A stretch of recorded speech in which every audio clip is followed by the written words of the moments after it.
থানা অন্তর্গত ট্রাফিক মোড়।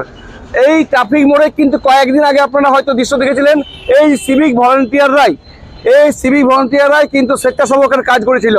কারণ হচ্ছে রাস্তার উপর যে ট্রাফিক মোড় যে মেন রাস্তা, সেই মেন রাস্তার উপর কিন্তু রয়েছে বড় বড় গর্ত। সেই গর্তের কারণে কিন্তু অনেকেই অ্যাক্সিডেন্ট হয়েছে, অনেক স্লিপ কেটে পড়েছে। কারণ যখন বৃষ্টি হয়, সেই বৃষ্টির সময় কিন্তু সব থেকে ভয়ঙ্কর দৃশ্য হয়। আমি দেখাচ্ছি সেই চিত্র, দেখতেই পাচ্ছেন যে এই বড় বড় গর্ত, এই গর্ত কিন্তু এই সিভিক ভলেন্টিয়াররা কিন্তু পাথর এবং বিভিন্ন জিনিস নিয়ে কিন্তু তারা সমাধান করেছিল, যাতে কোনো অ্যাক্সিডেন্ট যাতে না ঘটে।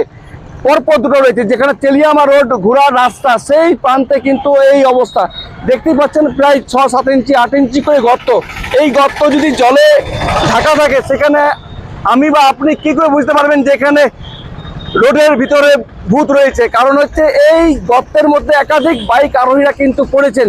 সেই কারণে এই ট্রাফিক গার্ড যারা রয়েছেন, সিভিক ভলান্টিয়াররা, তারা নিজের উদ্যোগে একবার নয় দুবার কিন্তু এই গর্তকে মেরামত করেছিল। কারণ 2-3 দিন বৃষ্টির কারণে এই গর্ত কিন্তু আবার সেই গর্তেই পরিণত হয়েছে।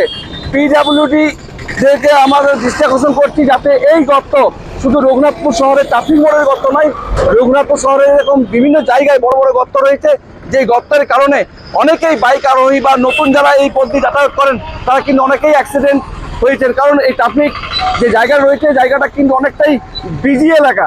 দেখতেই পাচ্ছেন যে কিছুক্ষণের জন্য যদি ট্রাফিক একদিকে বন্ধ করা হয়, তো একদিকে ট্রাফিক দেখতে পাচ্ছেন যে কতটা পরিমাণে কিন্তু জাম্প হয়। আর এখনো কিন্তু মানুষ সচেতন, মানে পুলিশ বারবার বলা সত্ত্বেও কিন্তু হেলমেট কিন্তু এখনো অনেকে কিন্তু পড়ছে না। ফাইন করছে, ফাইন দিচ্ছে, অনেকে হেলমেট সঙ্গে নিয়ে আসছে, কিন্তু তার সত্ত্বেও কিন্তু হেলমেট আর পড়ছে না। কারণ হচ্ছে হেলমেটটা পুলিশকে দেখে নয়, নিজের পরিবারকে দেখে, নিজের আত্মীয়কে দেখে নিজেকে বাঁচাবার জন্য হেলমেটটা পরা উচিত। আর আজকে এই রঘুনাথপুর থানা এলাকায় এসপি এসেছিলেন। আজকে নতুনভাবে ট্রাফিক গার্ড রুম যেটা নতুন ওপেনিং করলো, সম্পূর্ণ বিষয় ট্রাফিকের যে কন্ট্রোল, ট্রাফিকের যে বিষয় রয়েছে, সম্পূর্ণ কিন্তু সেই ট্রাফিক গার্ড হোম থেকেই কিন্তু দেখা হবে। সেখানে একাধিক সিভিক ভলান্টিয়ার নিয়োগ করা হয়েছে, একাধিক অফিসার নিয়োগ করা হয়েছে। সেই চিত্র দেখাচ্ছে আমরা।